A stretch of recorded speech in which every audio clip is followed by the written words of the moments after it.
Hi, guys. I'm Scott. Thanks for joining us again on the Deep Dive in Five podcast. I've been a part of CCOF for a while, and they asked me to come and talk about fasting today. So I encourage you to go to ccof.church/slash 2021 and get the devotional there. There's some really helpful ideas and encouraging thoughts as you look at fasting and commit yourself to fasting. I think it'll help you. Have you ever fasted or maybe used another spiritual discipline kind of with the mindset of getting God to do what you want him to do, or maybe getting his attention? I know there's times in my life where I've done that. And I do believe that fasting at times does bring change to our circumstances. But what if it doesn't? And you'll see in the passage that we use for this week's devotional that there were people in Jesus' day that did fast in a way to earn God's favor and try to get him to come and save them how and when they wanted him to.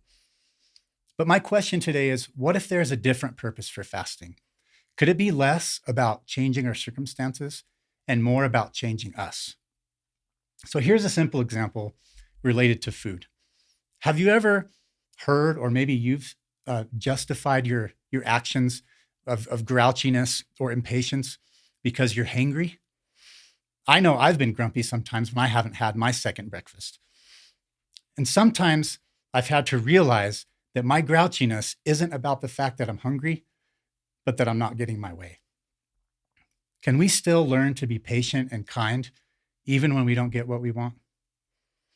Eating is one of the things that brings us really instantaneous happiness. Hormones are released in our body when we eat a piece of pie. And maybe sometimes that's why we eat too much, or we eat unhealthy things. If we're in a stressful situation that just doesn't seem to be resolving. Maybe we're pursuing something that God doesn't actually want for us that's causing us stress. And so we use food maybe to make us feel better in the midst of our waiting. So this is where fasting can be a powerful tool in our lives.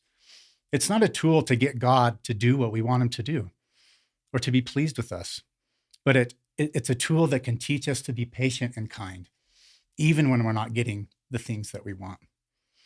So as you turn your heart towards him this week through fasting, let him highlight those areas that he wants you to turn over to him and look for the coming change that he's going to do in your life.